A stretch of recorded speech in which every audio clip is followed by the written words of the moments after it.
Bienvenidos al día 218 de la Biblia en un año.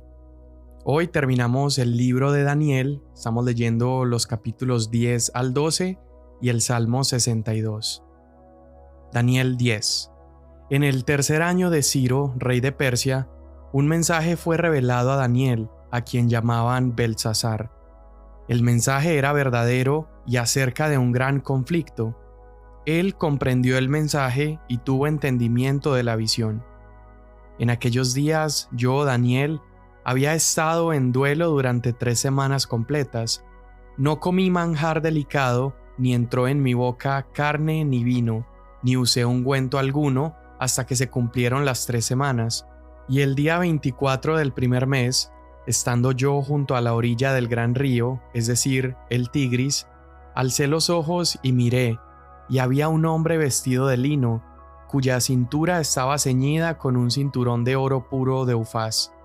Su cuerpo era como el berilo, su rostro tenía la apariencia de un relámpago, sus ojos eran como antorchas de fuego, sus brazos y pies como el brillo del bronce bruñido, y el sonido de sus palabras como el estruendo de una multitud.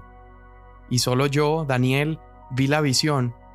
Los hombres que estaban conmigo no vieron la visión, pero un gran terror cayó sobre ellos y huyeron a esconderse. Me quedé solo viendo esta gran visión. No me quedaron fuerzas y mi rostro se demudó, desfigurándose sin retener yo fuerza alguna.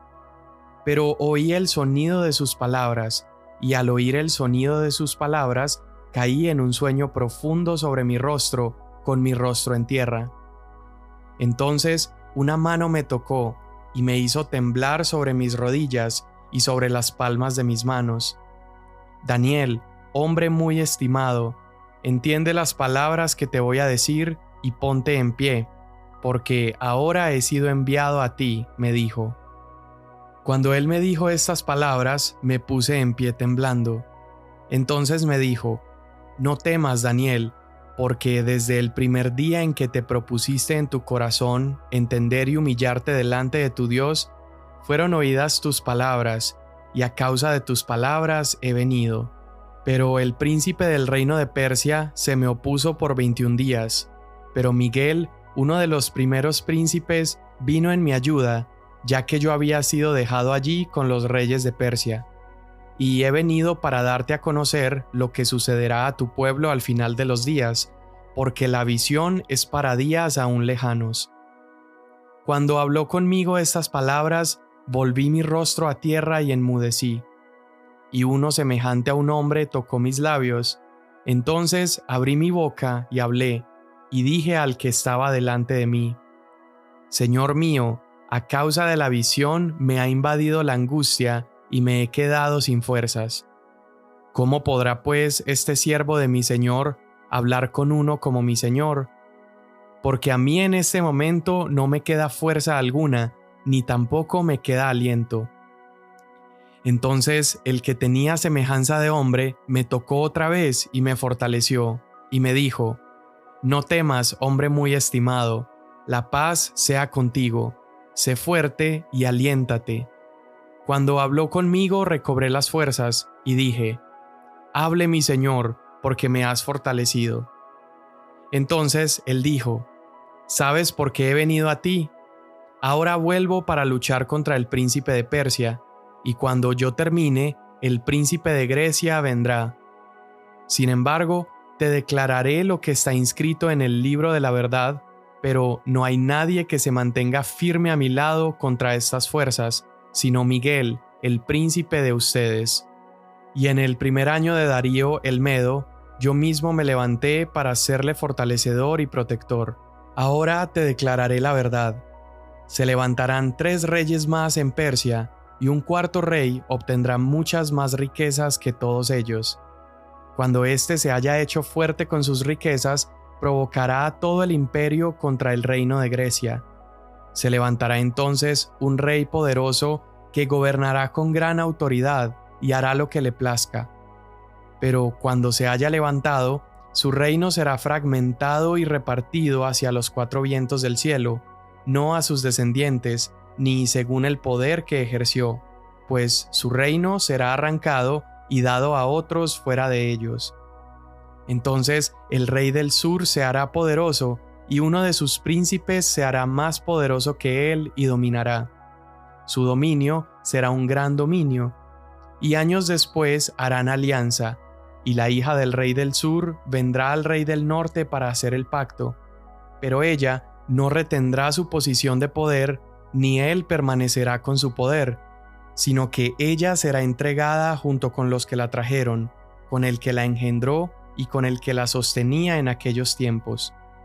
Pero se levantará un vástago de sus raíces en su lugar, y vendrá contra el ejército, y entrará en la fortaleza del rey del norte, y luchará con ellos y prevalecerá.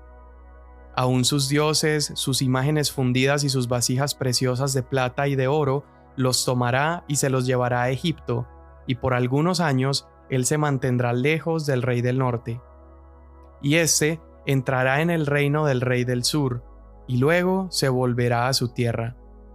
Pero sus hijos se movilizarán y reunirán una multitud de grandes ejércitos, y uno de ellos seguirá avanzando e inundará y pasará adelante para hacer guerra de nuevo hasta la misma fortaleza.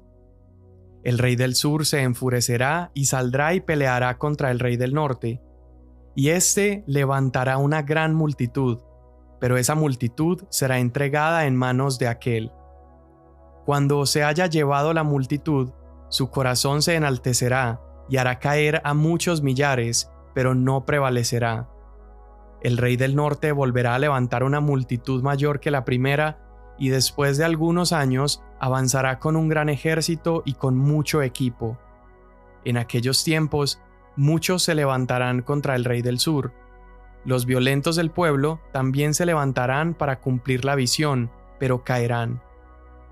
Vendrá el rey del norte, levantará un terraplén y tomará una ciudad bien fortificada. Y las fuerzas del sur no podrán mantenerse, ni aun sus tropas más selectas, porque no habrá fuerzas para resistir.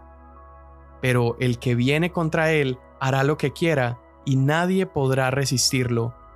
Y permanecerá por algún tiempo en la tierra hermosa, llevando la destrucción en su mano. Y afirmará su rostro para venir con el poder de todo su reino, trayendo consigo oferta de paz, lo cual llevará a cabo. También le dará una hija de las mujeres para destruirlo, pero ella no le respaldará ni se pondrá a su lado. Entonces volverá su rostro hacia las costas y tomará muchas de ellas, pero un príncipe pondrá fin a su afrenta. Además, hará recaer sobre él su afrenta. Después volverá su rostro hacia las fortalezas de su tierra, pero tropezará y caerá, y no se le hallará más. Y se levantará en su lugar otro que enviará un opresor a través de la joya de su reino, pero a los pocos días será destruido, aunque no en ira ni en batalla. En su lugar se levantará un hombre despreciable, a quien no se le han otorgado los honores de la realeza. Vendrá cuando haya tranquilidad, y se apoderará del reino con intrigas. Las fuerzas abrumadoras serán barridas ante él y destruidas, así como también el príncipe del pacto. Y después que se haya hecho alianza con él, actuará con engaño y subirá y ganará poder con poca gente. En un tiempo de tranquilidad, entrará en los lugares más ricos de la provincia y logrará lo que nunca lograron sus padres ni los padres de sus padres. Repartirá entre ellos despojos, botín y riquezas, y contra las fortalezas planeará sus intrigas, pero solo por un tiempo. Va a usar su fuerza y su corazón contra el rey del sur con un gran ejército, y el rey del sur movilizará para la guerra un ejército muy grande y muy poderoso, pero no podrá resistir porque planearán intrigas contra él. Y los que comen de sus manjares lo destruirán. Su ejército será barrido, y muchos caerán muertos. En cuanto a los dos reyes, en sus corazones tramarán el mal, y en la misma mesa se hablarán mentiras. Pero esto no tendrá éxito, porque el fin aún ha de venir en el tiempo señalado. Entonces volverá a su tierra con grandes riquezas, pero pondrá su corazón contra el pacto santo. actuará contra éste y volverá a su tierra. En el tiempo señalado volverá y entrará en el sur, pero esta última vez no resultará como la primera, porque vendrán contra él naves de Quitim y se desanimará. Volverá y se enfurecerá contra el pacto santo y actuará contra él. Volverá pues y favorecerá a los que abandonen el pacto santo. Y de su parte se levantarán tropas, profanarán el santuario fortaleza, pondrán fin al sacrificio perpetuo y establecerán la abominación de la desolación. Con halagos corromperá a los que obran inicuamente hacia el pacto, pero el pueblo que conoce a su Dios se mostrará fuerte y actuará. Los entendidos entre el pueblo instruirán a muchos. Sin embargo, durante muchos días caerán a espada y a fuego en cautiverio y despojo. Cuando caigan, recibirán poca ayuda, y muchos se unirán a ellos hipócritamente. También algunos de los entendidos caerán, a fin de ser refinados, purificados y emblanquecidos hasta el tiempo del fin, porque aún está por venir el tiempo señalado. El rey hará lo que le plazca, se enaltecerá y se engrandecerá sobre todo Dios, y contra el Dios de los dioses dirá cosas horrendas. Él prosperará hasta que se haya acabado la indignación, porque lo que está decretado se cumplirá. No le importarán los dioses de sus padres ni el favorito de las mujeres, tampoco le importará ningún otro dios, porque él se ensalzará sobre todos ellos. En su lugar honrará al Dios de las fortalezas, un Dios a quien sus padres no conocieron. Lo honrará con oro y plata, piedras preciosas y cosas de gran valor. Actuará contra la más fuerte de las fortalezas con la ayuda de un Dios extranjero. A los que lo reconozcan, colmará de honores, los hará gobernar sobre muchos y repartirá la tierra por un precio. Y al tiempo del fin, el rey del sur se enfrentará con él, y el rey del norte lo atacará con carros, jinetes y con numerosas naves. Entrará en sus tierras, las invadirá y pasará. También entrará a la tierra hermosa, y muchos países caerán, pero estos serán librados de su mano: Edom, Moab y lo más selecto de los amonitas. Y extenderá su mano contra otros países, y la tierra de Egipto no escapará. Se apoderará de los tesoros ocultos de oro y plata, y de todas las cosas preciosas de Egipto. Libios y etíopes seguirán sus pasos, pero rumores del oriente y del norte lo turbarán, y saldrá con gran furor para destruir y aniquilar a muchos. Y plantará las tiendas de su pabellón entre los mares y el monte glorioso y santo, pero llegará a su fin y no habrá quien lo ayude. En aquel tiempo se levantará Miguel, el gran príncipe que vela sobre los hijos de tu pueblo. Será un tiempo de angustia cual nunca hubo desde que existen las naciones hasta entonces, y en este tiempo tu pueblo será liberado, todos los que se encuentren inscritos en el libro. Y muchos de los que duermen en el polvo de la tierra despertarán, unos para la vida eterna y otros para la ignominia, para el desprecio eterno. Los entendidos brillarán como el resplandor del firmamento, y los que guiaron a muchos a la justicia como las estrellas por toda la eternidad. Pero tú, Daniel, guarda en secreto estas palabras y sella el libro hasta el tiempo del fin.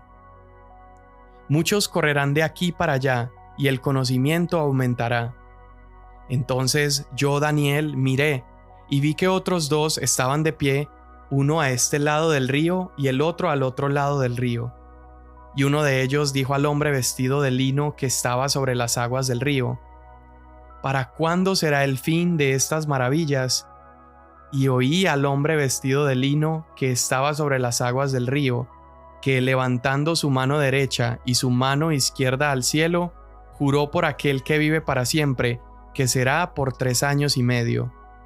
Y cuando se termine la destrucción del poder del pueblo santo, se cumplirán todas estas cosas. Yo oí, pero no pude entender. Entonces dije: Señor mío, ¿cuál será el resultado de estas cosas? Y él respondió: Anda, Daniel, porque estas palabras están cerradas y selladas hasta el tiempo del fin. Muchos serán purificados, emblanquecidos y refinados. Los impíos procederán impíamente, y ninguno de los impíos comprenderá, pero los entendidos comprenderán. Y desde el tiempo en que el sacrificio perpetuo sea quitado y puesta la abominación de la desolación, habrá 1290 días. Bienaventurado el que espere y llegue a 1335 días. Pero tú sigue hasta el fin. Descansarás y te levantarás para recibir tu heredad al fin de los días. Salmo 62.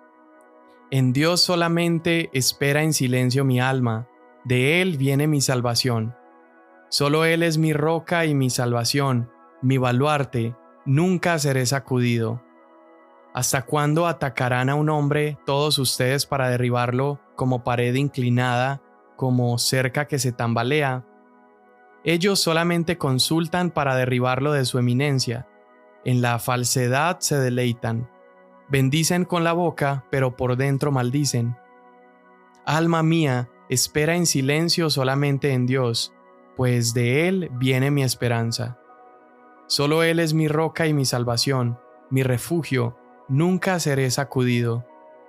En Dios descansan mi salvación y mi gloria, la roca de mi fortaleza, mi refugio está en Dios. Confíen en Él en todo tiempo, oh pueblo, derramen su corazón delante de Él. Dios es nuestro refugio. Los hombres de baja condición solo son vanidad, y los de alto rango son mentira. En la balanza suben, todos juntos pesan menos que un soplo. No confíen ustedes en la opresión, ni en el robo pongan su esperanza. Si las riquezas aumentan, no pongan el corazón en ellas. Una vez ha hablado Dios, 2 veces he oído esto, que de Dios es el poder, y tuya es, oh Señor, la misericordia, pues tú pagas al hombre conforme a sus obras. Amén. Bien, estos últimos 3 capítulos, el 10, 11 y 12. Podríamos decir que el capítulo 10 es como un preludio, una antesala a esta visión más detallada del capítulo 11, y el capítulo 12 sería la conclusión de la visión del capítulo 11 como la conclusión de todo el libro de Daniel. Es como si el capítulo 10 abriera la cortina espiritual y nos permite ver una pincelada, un vistazo al mundo espiritual que es muy real, aunque sea invisible para nuestros ojos. Vemos esta lucha de el mensajero, los ángeles, hay como un gobierno espiritual que impide al mensaje de Dios venir al profeta. Y mientras leemos todo eso, podríamos pensar o meditar en lo siguiente, y es que si las palabras de este capítulo son verdaderas y creemos que lo son, ¿por qué entonces nuestra vida de oración no se ve más fervorosa? ¿Por qué será que nuestra vida de oración no se ve tan apasionada? Si es que creemos lo que estamos leyendo en estos capítulos, que literalmente existe una guerra de una magnitud espiritual. Ahora, hemos visto en Daniel un ejemplo de oración. Lo vimos orando en el capítulo 2 para poder interpretar el sueño del rey. Lo vimos luego en el capítulo 6 orando 3 veces al día. Luego en el capítulo 9 lo vimos orando y confesándose delante de Dios. Y ahora en el capítulo 10, una vez más, lo vemos orando. Entonces, en Daniel no solamente vemos el ejemplo de un profeta que sabe escuchar la voz de Dios, pero también vemos en Daniel el ejemplo de alguien que sabe que sirve a un Dios que escucha las oraciones de su pueblo. Entonces, algo nos queda claro de este capítulo, y es que los ángeles y los demonios existen. Nos queda claro también que de alguna manera estos ángeles y demonios se enfrentan de manera espiritual, y podríamos también entender que existen ciertos demonios y probablemente ciertos ángeles que tienen como asignaciones geográficas o gubernamentales específicas. Lo vimos con este demonio que se le llama el príncipe de Persia, que estaba reteniendo el mensaje, y aunque esta idea ha provocado como el debate de diferentes personas, creo que podemos concluir que la guerra espiritual es real. Me gusta como John Piper lo pone, estudiando él este capítulo. Dice, concluiría que existen poderes demoníacos de alto rango sobre diversos dominios y reinos del mundo, y que estos demonios trabajan para crear tanto mal, corrupción y oscuridad espiritual como les sea posible. Y dice, ellos se esfuerzan por interrumpir las misiones y el ministerio cristiano tanto como pueden. Y luego él concluye lo siguiente, dice, no seamos presuntuosos como si los demonios fueran débiles, pero no estemos ansiosos como si fueran más fuertes que Jesús. Y esto yo lo creo con todo mi corazón. Y es que ninguna persona que ha puesto su fe en Jesús debería estar ansioso acerca de los demonios, porque mayor es el que está en nosotros que el que está en el mundo. Y haber tenido una experiencia, esta visión del Hijo de Dios glorificado, es mucho más que suficiente para sustentarnos y para animarnos, es suficiente para quitarnos toda ansiedad sin importar lo que podamos enfrentarnos. Y espero que abraces eso con todo tu corazón. Ahora, como dijimos anteriormente, el capítulo 10 proveyó el contexto, el capítulo 11 es el contenido de la visión y el capítulo 12 es la conclusión. Ahora, estos pasajes, como tienen una descripción histórica que es tan precisa, habla de eventos que aún no han sucedido y se atreve a decir que el imperio griego vendría después y diversos reyes se levantarían. Hay diferentes ramas que han dicho que esto en el libro de Daniel no puede ser una profecía, sino que tuvo que haber existido un autor posterior que varios siglos después tomó los rollos del libro de Daniel y añadió información, y que simplemente lo escribió a modo de profecía, pero este autor ya sabiendo lo que había sucedido. Ahora fíjate, yo creo que es tentador decir, para una mente racional es tentador pensar, bueno, esta información tan precisa que es verificable a lo largo de la historia tuvo que ser añadida. Pero tú y yo sabemos que el Dios de la Biblia es un Dios omnisciente y nuestro Dios conoce todas las cosas pasadas, todas las cosas presentes y todas las cosas futuras. Y por eso es que podemos creer que todos estos datos aún tan precisos, Dios los reveló de antemano porque para Él no son novedad, para Él el futuro no es incierto, Él conoce el final de la historia. Entonces vemos de manera resumida que estas son las profecías. Primero, se predice la caída de Persia en manos del imperio griego. Después se da este relato de esta pelea entre los reyes del norte y los reyes del sur, y se le da como un énfasis especial a un gobernante que un día se levantaría del norte y devastaría el templo de Jerusalén. Pero también este gobernante, como se levanta, asimismo caería y nadie lo podría salvar. Esto lo vemos en el capítulo 11, verso 45. Y luego una promesa gloriosa dice que en ese mismo día los muertos resucitarán, unos para gloria eterna y otros para vergüenza eterna. Entonces todas estas visiones están cargadas de muchísimo significado, hay bastantes interpretaciones, pero la conclusión y el punto es el mismo, y es este: Dios está en control. Desde el movimiento de los imperios, reyes, reinos, gobernantes, hasta el destino final de las almas de los seres humanos, nada de eso está fuera del dominio y de la soberanía de Dios. Ahora, así como mencioné anteriormente que no deberíamos estar ansiosos acerca de los demonios, tampoco deberíamos estar ansiosos acerca de esta figura de un gobernante que se levanta en contra de Dios, que comúnmente hemos escuchado y lo conocemos como el anticristo. Y la razón por la que no deberíamos estar ansiosos es porque precisamente el tema del libro es mostrarnos que Dios es más poderoso que aquel que se va a levantar.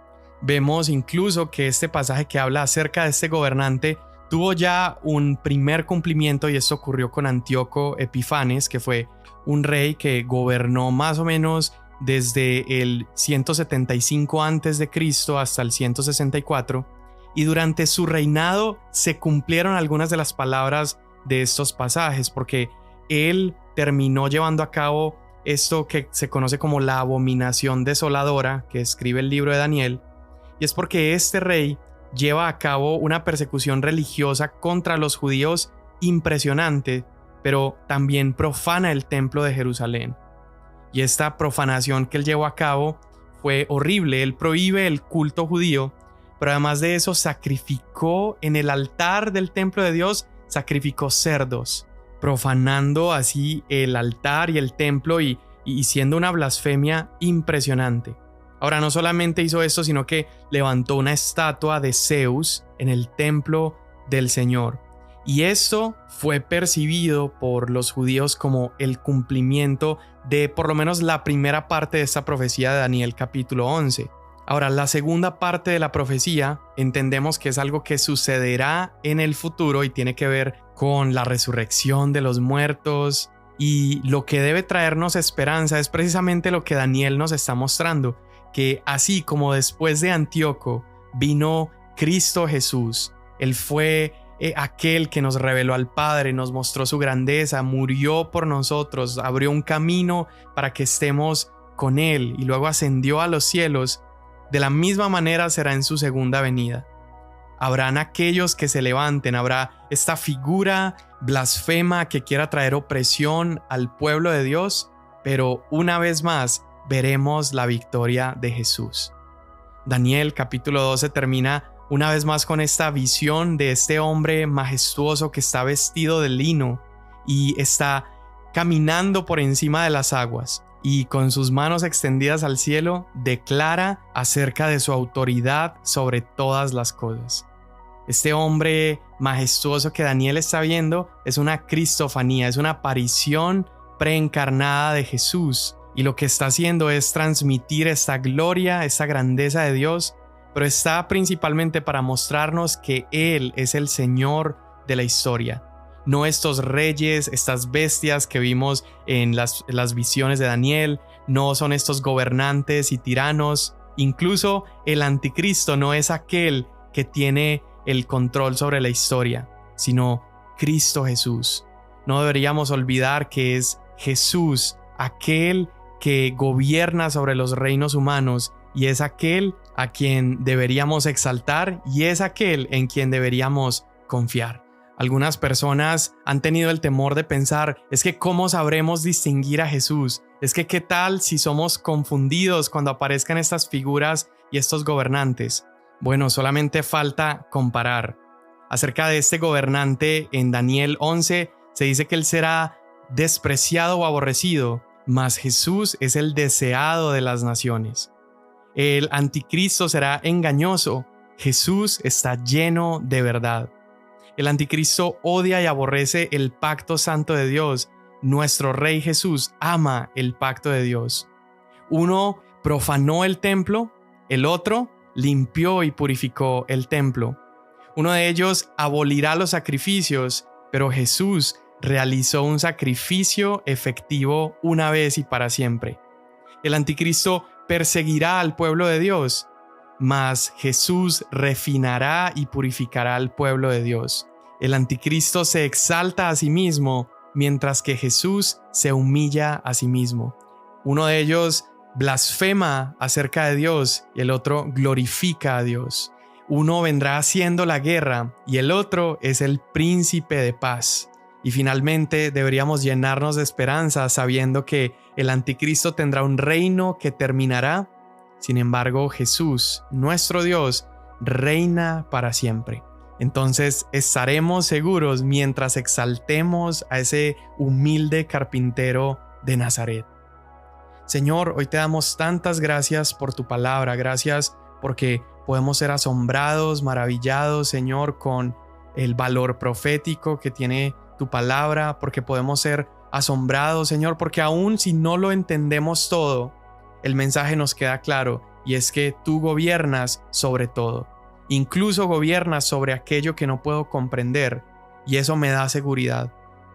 Te doy gracias porque has demostrado, Señor, que eres confiable, has demostrado que estamos seguros al poner nuestra confianza en ti, y solamente en este día venimos a pedirte que nos ayudes a seguirlo haciendo. Todo esto lo pedimos en el nombre de Jesús.